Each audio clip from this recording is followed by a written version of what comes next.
So let's dig in a little bit into Seaspire. I know you gave us some background information on how it got to be, but you also have, you said, a co-founder named Camille, and she helped you found, or she founded Seaspire. We co-founded it, yeah.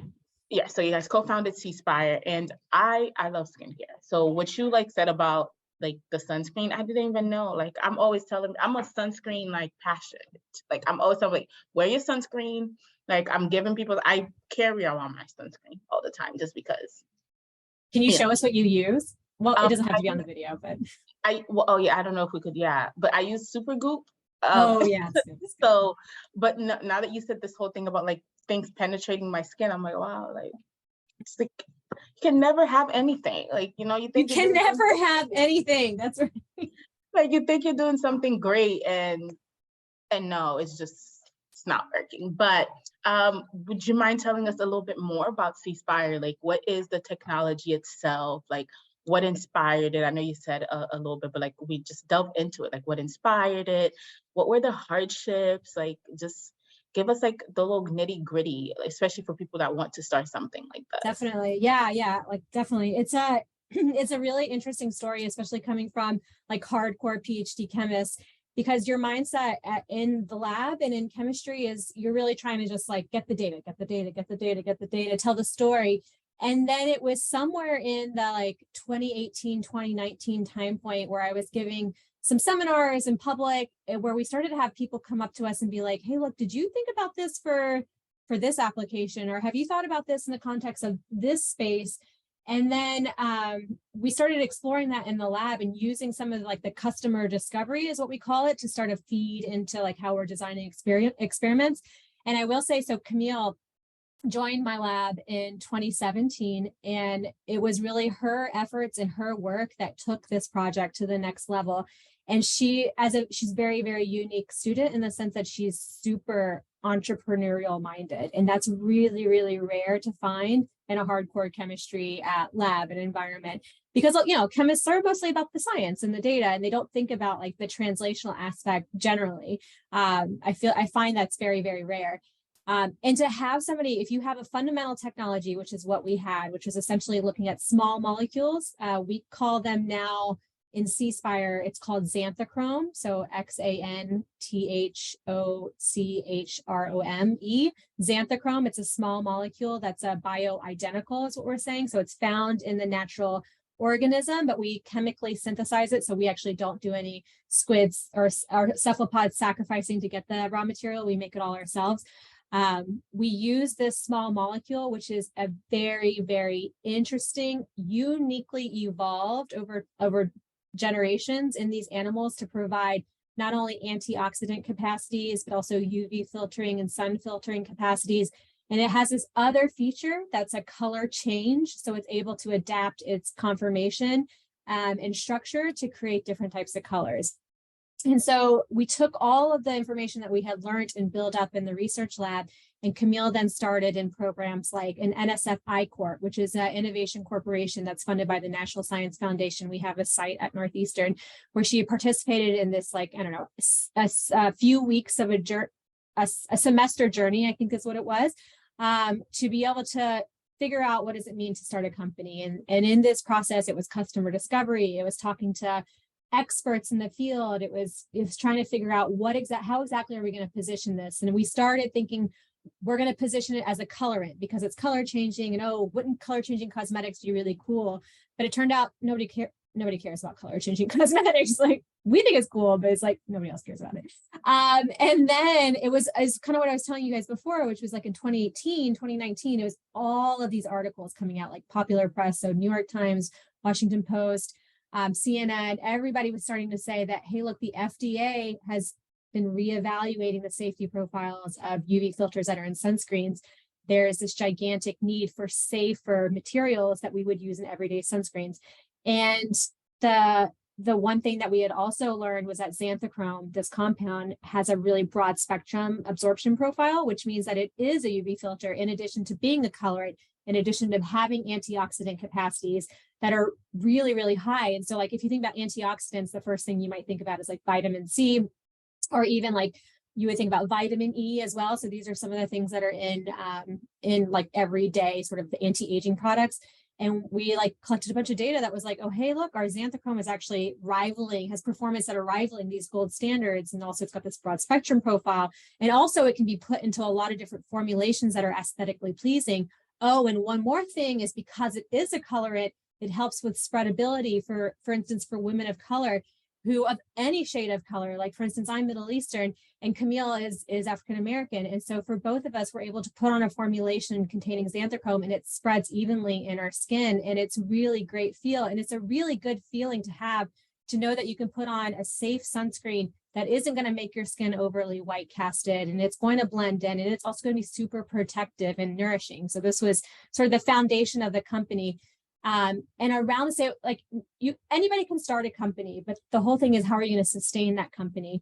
And we would not have been able to grow and build this platform if it wasn't for our investors. So we had met folks at The Engine, which is a venture accelerator out of MIT.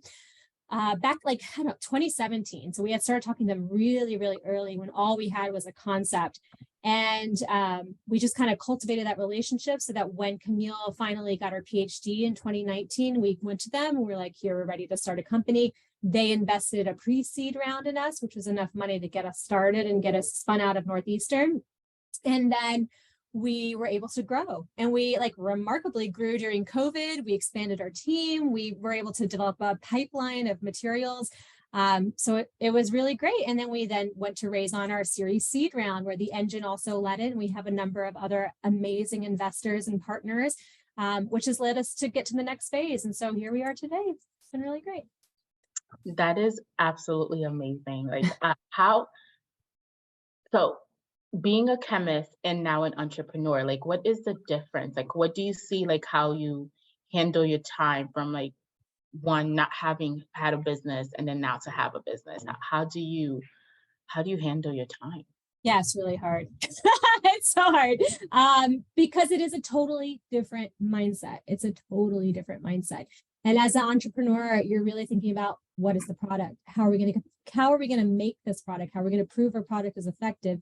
And the skincare industry is so weird because it's not completely regulated by the FDA, but the FDA has their eyes on it. So there's certain thresholds you have to meet.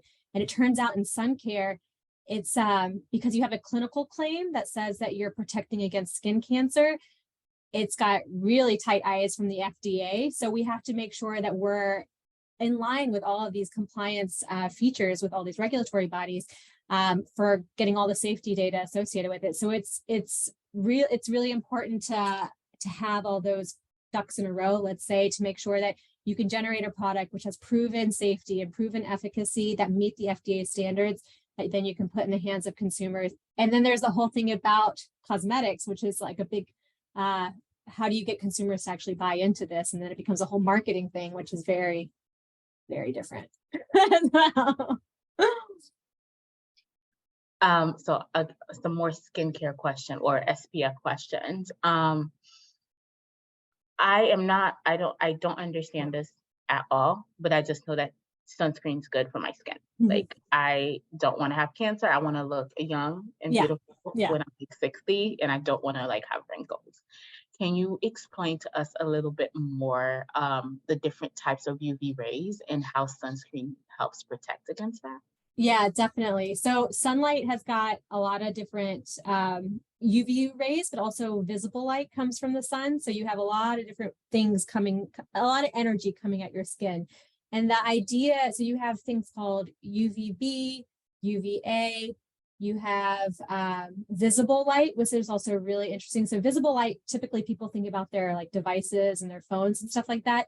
The visible light is actually visible and near infrared light are gigantic portions of the sunlight that are coming down to the skin, which current materials don't actually even protect your skin from those right now. So there's a lot of different wavelengths of light, a lot of different energies coming onto your skin and doing chemistries in your skin. You have lots of different things that could happen to your skin depending on what the wavelength of light, so whether it's UVB, UVA, or visible near infrared light. You can have things that are associated with DNA damage. You can have things associated just with reddening, skin reddening, which is sunburning essentially. And you can have things associated with dark spots and like age spots and stuff like that. And each one of these wavelengths affects different chemical reactions, but everything is getting hit at your face when you are unexposed, when you have no protection from the sun, pretty much. Okay, I think I get a little bit, but you know. I'll need another like 10 more minutes. What is there any insights that you know of the future of sunscreen and like skincare technology that you've been seeing or hearing around? Yeah, Seaspire's got all your answers. so stay we've got a lot of things on the horizon which we really think are going to transform the skincare industry in a really meaningful way. And that's not only just talking about, photo protection, so how we think about protecting from the sun, but also just how do you maintain your skin and how do you create it how do you sort of, well, I want to be careful about what I say, but how do you maintain your skin is what I'll say. And then, yeah, how do you do so in a really meaningful way, an intentional way that's not going to leave as big of a footprint as the current raw materials that are used in sunscreens today. So how do you do so in a more environmentally conscious way? And so that's kind of how Seaspire is hitting all those different marks.